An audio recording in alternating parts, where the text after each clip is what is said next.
Вітаю, я Аня, і я біолог. Вітаю, а я Наста. І я таксама біолог. А Міша, на жаль, сёння хварэе, таму мы ў такой жаночай кампаніі, але спадзяемся, што затое яму значна цікавей будзе слухаць і апрацоўваць гэты выпуск. Прыкладна ў 2 разы. Так, вось. Сёння мы працягваем расказваць пра выдатных жанчын-біолагаў Беларусі, таму што сёння ў нас у гасцях спадарня-арнітолаг Наста Кузьмянкова. Таму менавіта яе мы запрасілі сёння, каб адказваць на такое пытанне. Чаму птушкі з выраю вяртаюцца ў Беларусь? Таму што зразумела, што у вырай яны ляцяць, бо зіма, ежы няма, але зіма ж будзе ў наступным годзе, і якая такая любоў да радзімы цягне іх назад. Вось. І другое такое невялічкае пытанне пра то, як яны знаходзяць шлях і ў вырай, і дадому, як у іх гэта атрымоўваецца. Ці гатовая, Насця, ты адказаць нам на гэтае пытанне? Так. Гатовая, цалкам, да? Што там як у іх? Добра. Адзінае, што давай пачнем ўсё ж такі з цябе, таму што я думаю, што нашым слухачам будзе вельмі цікава, як становяцца беларускія спадарнямі арнітолагамі, чым яны займаюцца і як складваецца іх жыццё. Калі распавядаць пра тое, як становяцца арнітолагамі, то без біялагічнай адукацыі нікуды не пойдзеш, то трэба пачаць з універсітэта. У маём выпадку я зацікавілася птушкамі з дзяцінства і ў вельмі такім узросце дзіцячым, там мне было каля 9 год, пэўна, вось такія ўспаміны, якія я змагла аднавіць, каб зразумець, калі ж гэта адбылося. І я пачала бёрдвотчыць, назіраць за птушкамі. Ой, ёсць класнае слово беларускае птушкаванне. Вось я пачала птушкаваць, і тады я яшчэ не ведала, што гэта птушкаванне, я проста вось хадзіла, мне было вельмі цікава. Гэта быў такі доўгі даволі шлях у тым плане, што у мяне не было ніякіх вызначальнікаў, это было такое дзяцінства, вось я нарадзілася там у 90-х, ну вось, разумееце. Зараз можна пайти набыць вызначальнік і ўжо прасцей, альбо там сабе спампаваць на тэлефончык, а тады што не было, ні тэлефончыка, ні вызначальніка, ні такой магчымасці. То я хадзіла ў вясковую бібліятэку, і там усё гэта вызначала. Да, і тых птушак, якіх я бачыла. І там, таксама гэта па нейкаму шэрагу кніг, энцыклапедый, выданняў, прыродаахоўных выданняў. Карацей, там у меня была такая падборачка, якую я гартала і глядзела так, ці ёсць там птушкі, якіх я бачыла, ці няма, ці запамінала тых, якіх яшчэ не бачыла. І вось недзе там я вычытала пра арніталогію і сфармулявала, што вось я хачу быць арнітолагам. І на вось гэта пытанне, якое дзецям вельмі часта задаюць дарослыя, знаёмяцца з дзіцёнкам і такі: ну што, Наста, кем ты хочаш быць? А я такая: арнітолагам. І там выпадалі ў асадак. То бок да цябе адразу паставіліся сур'ёзна да твайго выбару, так? Таму што... Я не ведаю. Я думаю, што проста я шакавала іх усіх. Потым мне падаецца, што калі я так упёрлася рогам і сказала, што не, я ўсё роўно буду арнітолагам, то я думаю, што яны пачалі чакаць, калі я перарасту. Што гэта проста часовае такое памяшальніцтва, яно пройдзе. Вось. Ну і потым я, значыцца, вычытала, што ёсць біяфак БДУ. Я так подумала, там з некім нават, памятаю, параілася, нейкая дзяўчынка у нас суседняй вёсцы з нашай, там навучалася ў БДУ на біяфаку. Я такая: вот там што чутна пра арнітолагаў? І яна такая кажа: ёсць там адзін. Я разумела, што ўсё роўна мне на біяфак, і трэба біялогію, хімію добра вучыць, каб здаць мову. Ну і все, я рыхтавалася і паступила на біяфак. Потым там ты вучышся першыя курсы, а потым у тебе ўжо пачынаецца спецыялізацыя, і вось там я абрала сабе птушак, абрала сабе навуковага кіраўніка арнітолага. У нас там з 3-го толькі курсы трэба абіраць гэту спецыялізацыю, а я там напрыканцы, пасля першай сесіі, карацей, да яго прыйшла, здала, і такая кажу: ведаеце, што трэба птушкамі займацца, часу няма. Так, і все, і потым я вучылася, значыць, у магістратуры, у аспірантуры, і зараз я перыядычна працую у розных праектах, звязаных з птушкамі. Вось быў час, калі я шмат кальцавала птушак, у нас была свая станцыя кальцавання, нават мы з сябрам зрабілі ў Беларусі. Потым мы як бы з'ехалі абодва. І з той поры там я працавала ў праекце ў Фінляндіі за палярным кругам.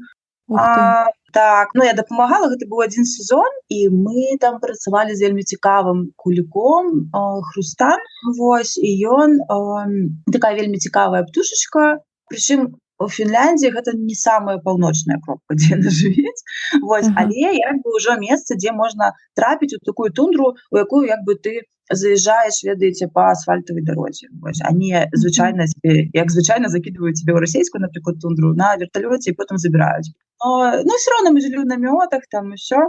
Вот, то есть в таких неких проектах я удзельнічаю. Так что еще занимаюсь таким популяризаторством бёрдвотчинга и назиранняў, и увогуле птушек. Вось у меня свой блог, и я провожу разные экскурсии, калі у меня есть час.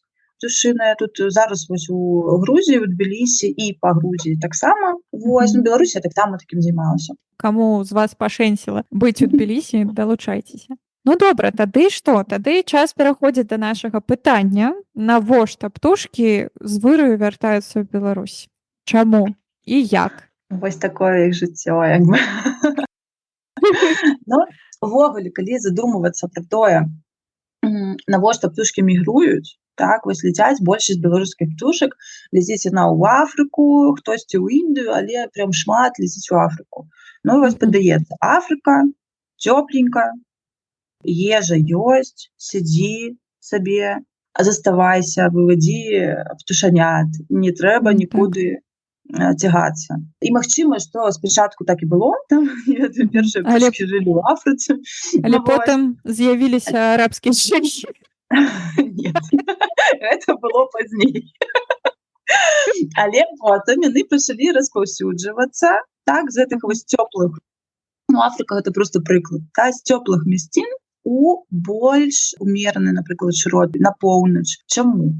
Таму што канкурэнцыя расце, да, канкурэнцыя расла.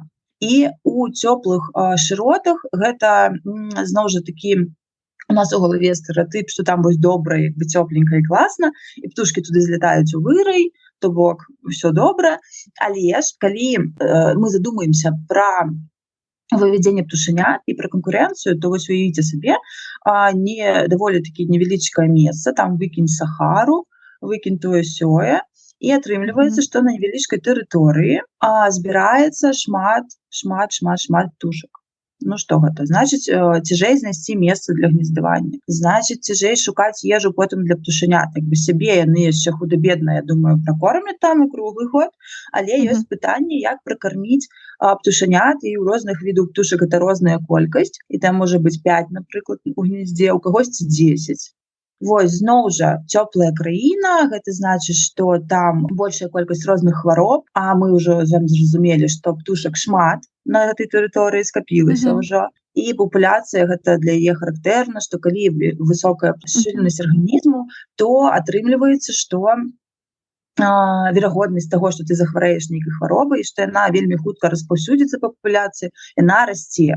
Акрамя таго, там яшчэ ёсць такія даследаванні, што, напрыклад, магнітныя вось гэтыя палі і актыўнасць, яна таксама ўплывае на птушак, і што бліжэй да экватару яна ўплывае на развіццё эмбрыёну.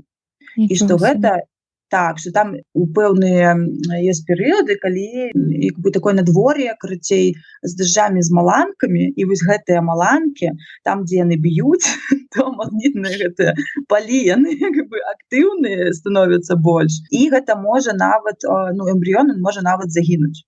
Афрыканскія птушкі да гэтага прызвычаіліся. Яны там абіраюць такія месцы, дзе яна як бы меншая. Напрыклад. Ось, но я дакладнага механізму... Местныя лепш арыентуюцца на местнасці, бо... яны яшчэ маглі прызвычаіцца неяк больш да гэтага. У іх дакладна меншая колькасць яек і меншая колькасць птушанят.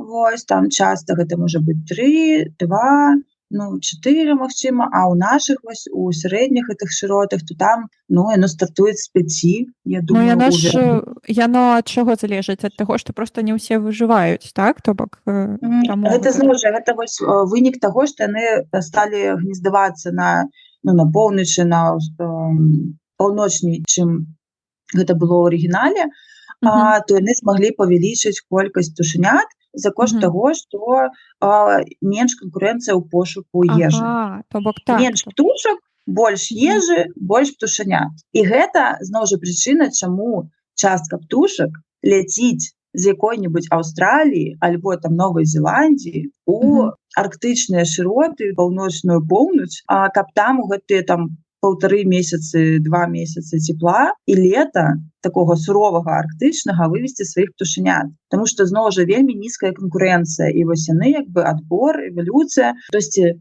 абраў такія вось шыроты там Беларусі, Расіі, так, ну, еўрапейскай такой часткі, а Мгм. хтосьці абраў такі далёкую поўнач. Вось чаму яны ўвогуле пачалі гэтай эміграцыі і навошта ім гэта было. Ну, каб проста сапраўды лепш выкарыстоўваць рэсурсы і менш канкурыраваць. Мгм. Далей, значыць, чаму яны вяртаюцца на месца, дзе яны гнездуюцца. І у тым ліку Беларусь, напрыклад. Ну, ёсць такое паняцце, якое называецца хомінг. Гэта ад англійскага home, і арнітолагі, яны пазначаюць ім здольнасць птушак вяртацца да дому у сэнсе да гнезда. Альбо, так як хомінг вывучалі вельмі шмат на шызым голубу, то да голубятні. Альбо вось на голубах там нейкіх парод, яны ўсё роўна пайшлі ад яго.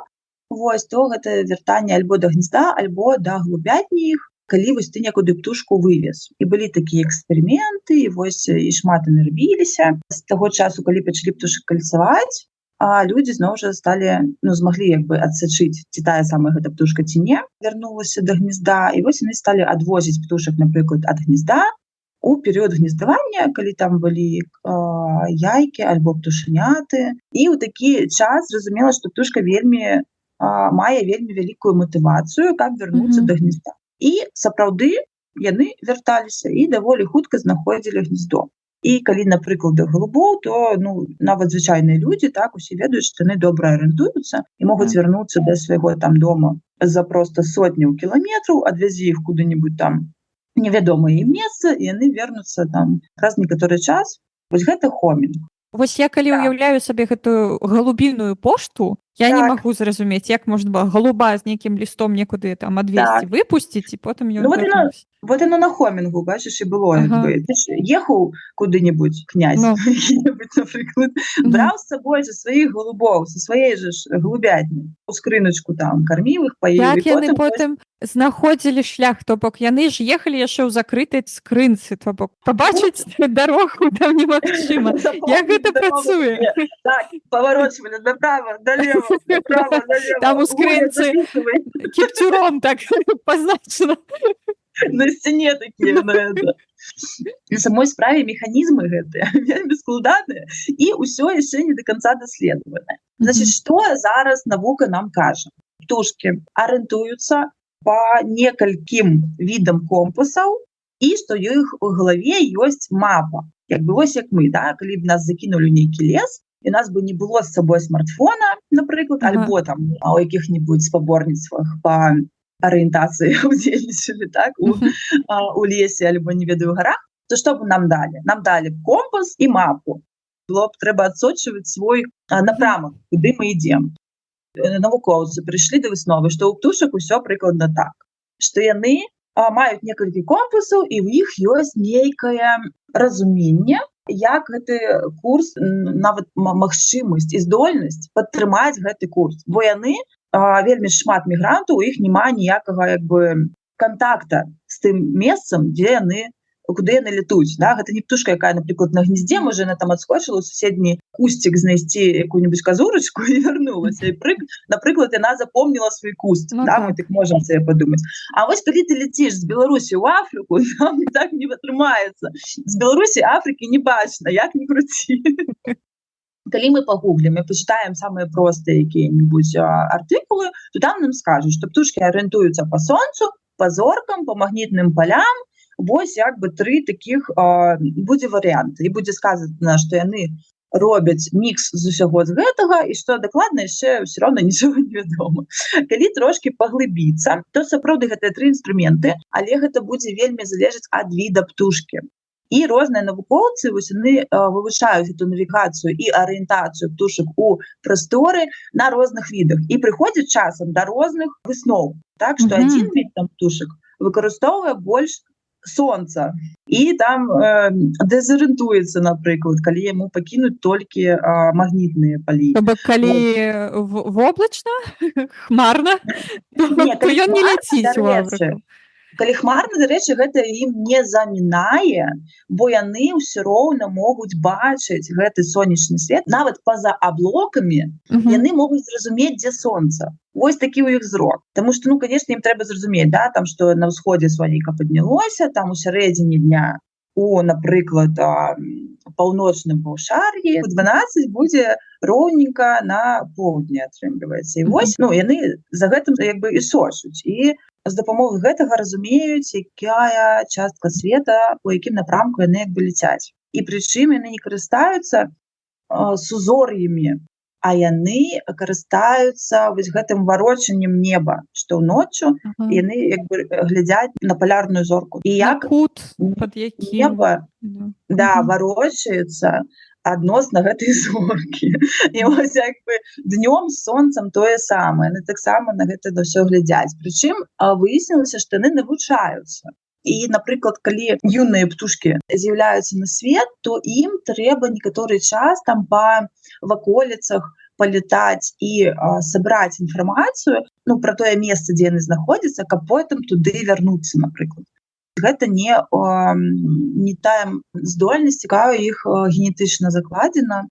І ёсць такія таксама эксперыменты, якія вось паказалі, што калі ў іх няма той магчымасці палазіць па ваколіцах і сабраць гэтую інфармацыю, тады яны, значыць, не могуць вярнуцца проста да таго месца, дзе яны з'явіліся на свет. Тут усё цяжка. Вось можна вельмі як бы лёгка растлумачыць, як я вось спачатку зрабіла, так? Вось раз, два і тры. А калі ты паглыбляешся, то там вельмі шмат такіх вось супрацьлеглай часам інфы. Часам адрозніваецца гэта інфа для розных відаў. І яно реально вельмі цяжка растлумачыць проста, як гэта адбываецца, бо ты пачынаеш з таго, што як бы ўсё зразумела па сонейку, а потым даходзіш да азімута, да варочання небеснай сферы, да вось гэтых магнітюд, і такі, ой, мама... Думаеш, чаму я не вучыла астраномію з геаграфіі? Так і ёсць. Я вас чытала, я ўжо перачытала гэтых артыкулаў трохі, мне ўжо ўсё змяшалася ў галаве. І я думала, вось той момант непрыемны, калі птушкі разумней за цябе. Ты просто сядзіш і такі, спрабуеш неяк дайсці да таго, як яны гэта разумеюць, і укласці сабе гэта ў галаву. Для мяне самы дзіўны факт, што гэта не нейкі ўстроены генетычны птушыны GPS, а што гэтаму таксама трэба навучацца ў тым ліку. То бок зразумела, што гены дапамагаюць, і яны як бы абумоўліваюць гэтыя працэсы, што вось птушка будзе арыентавацца на магнітныя палі першае, на сонейка, на зоркі. Але ўсё роўна гэтаму трэба навучацца, то бок ты не вылупіўся такі з яйкай і у нас тут, значыць, азімут такі-то, зорка там. Каб павярнуцца дадому, так, трэба навучацца. Гэта так. Атрымоўваецца, што ад птушак патрабуе намаганняў і навучання, вось гэта вяртанне дадому, то бок яны прыкладаюць такія намаганні, каб гэта зрабіць. Ой, атрымліваецца, што так, як бы. І я вспомнила, што я хацела сказаць.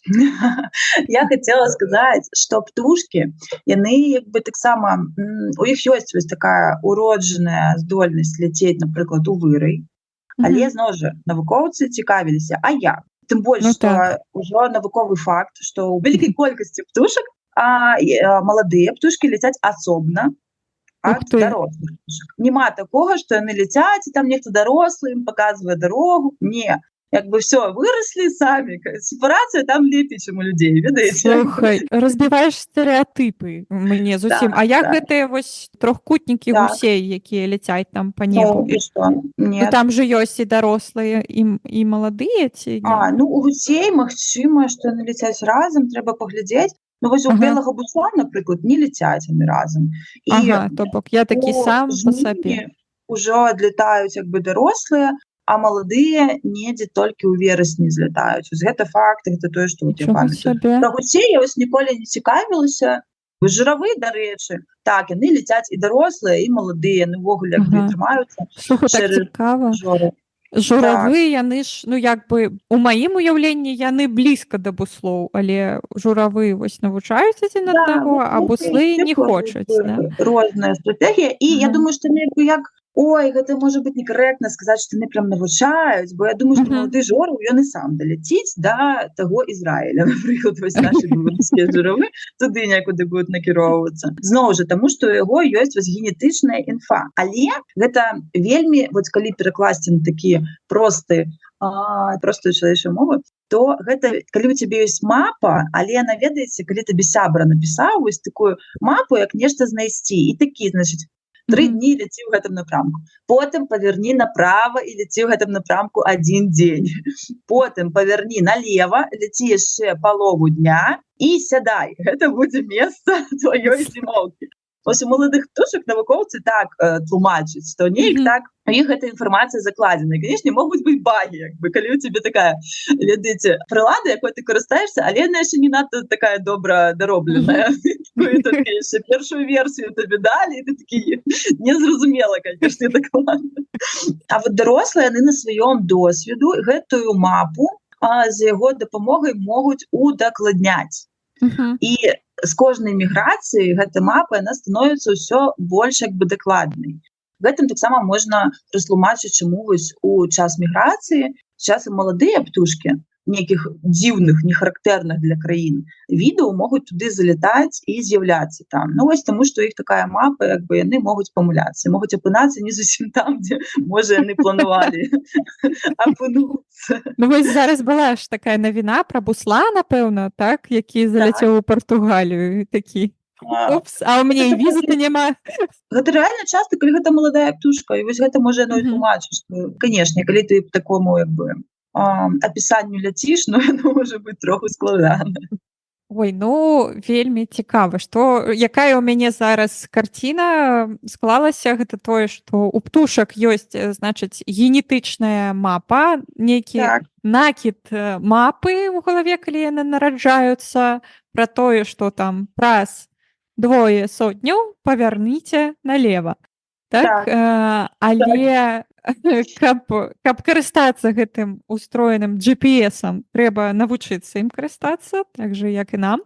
Каб глядзець на дарогу, яны выкарыстоўваюць сонейка, зоркі і яшчэ магнітныя палі, якіх мы наогул не бачым, але яны існуюць, і птушкі могуць як па даўжыні, да, шырыні неяк арыентавацца па іх. Я реально задумалася наконт свайго розуму, як бы я ніколі не думала, што я там вельмі суперразумная. Насамрэч, чытала гэты артыкул і такая, калі б мяне адвезлі ад дому і выкінулі дзе-небудзь, я б не вярнулася. Гэта ідэальны спосаб ад мяне пазбавіцца. Я не кажу, што б я памёрла, не. Но домой я б дакладна не вярнулася. Ну, слухай, твой жыццёвы досвед дае табе магчымасць навучыцца арыентавацца. Ну так, трэба, я ўжо натхнілася нават ад птушак трошку. Я зараз яшчэ паглядзела на свае запісы, ёсць яшчэ, дарэчы, такая цікавая тэорыя пра мапу пахаў. Што птушкі яшчэ, акрамя ўсяго гэтага, выкарыстоўваюць мапу пахаў, і гэта мае даволі такія добрыя доказы над акеанамі, калі гэта мы распавядаем пра птушак, якія шмат летаюць над акеанам, напрыклад, альбатрос. Вось яны ж могуць там гнездавацца на невялічкам вастраўку і летаюць некуды далёка у пошуках ежы на сотні часам кіламетраў. То есть там не 10, не 20, а просто злётала за ежай для птушаняты, намотала трошку, пакуль шукала ежу. Альбатрос, я чытала пра іх кніжку і была ўражана гэтым. І вось яны, гэта даказана, у пошуках сваёй здабычы, там рыбкі, ікры і гэтак далей, выкарыстоўваюць пах. І ён вельмі добра развіты ў параўнанні з іншымі птушкамі. Але вось група навукоўцаў, яна паспрабавала перакласці гэта на кантыненты. І прыйшла іншая група навукоўцаў і сказала, што, ведаеце, над кантынентамі няма стабільнага градыенту гэтага паху. Акіянам можа быць градыент. Тут усё зразумела, што вось ён ляціць у напрамку павелічэння гэтага паху рыбы, напрыклад, той альбатрос. Вось. А над сушай такога не можа быць. Значыць, навукоўцы спрачаліся, гэта патрабуе яшчэ даследаванняў. Зноў жа, не так, што нейкі від птушак толькі арыентуецца ў сваіх пералётах далёкіх толькі на пахі. Але што гэта таксама можа нейкі ўнёсак у іх арыентацыю, іх навігацыю дадаваць. І зноў жа у пэўных відаў, бо ўсе гэтыя даследаванні натыкнуліся на тое, што вось розныя віды па-рознаму арыентуюцца. Ну і гэта слушна, таму што розныя віды маюць розную гісторыю эвалюцыі. І зноў жа ёсць жа віды, якія ляцяць як бы у Польшчу зімаваць, умоўна кажучы, так, і калі там становіцца мярзлява, то пералятаюць у Францыю. Вось такія. Ну, я іх магу зразумець. Што вось з Беларусі, напрыклад, ёсць такія там берасцяначка якая-нибудь, малінавачка, вось они паляцяць у заходнюю і паўднёвую Еўропу. Вось, а ёсць тыя, хто ляцяць на проста тысячы кіламетраў на адлегласці вялікія, і яны па-іншаму, канешне, тады будуць навігіравацца. Я зараз уявіла сабе нашы традыцыі беларускія і вось гуканне вясны, да, з булкамі гэтымі печанымі птушачкамі, якіх падкідваюць там на вялікім пакрывалі ці чым. Так, я уявіла сабе, вось мы іх падкідаем на пакрывалі, птушкі такія: так, пахне булкамі. Дадому. Блін, гэта добрая тэорыя, мне падабаецца. Слухай, ну дзякуй табе вялікі за выпуск, ужо трэба падыходзіць да канцу. Звычайна у нас Міша кажа, што ўсё, скончвайце, зараз я свой унутраны Міша, які сябе стрымлівае. Мы робім у выпусках нейкую выснову, тую думку, якую госць ці мы хочам данесці праз гэты выпуск, вось нейкую галоўную, якая прыйшла нам у галаву, пакуль мы размаўлялі. А ці ёсць у цябе нейкія ідэі? Апошнія гады у нас же такая міграцыя, як бы не толькі птушыны назіраецца, але і салавейчыя. Я сёння натыкнулася на допіс. Міша. А гэта не Міша, гэта Джексон, наш сусед. Міша спіць, як анёлась.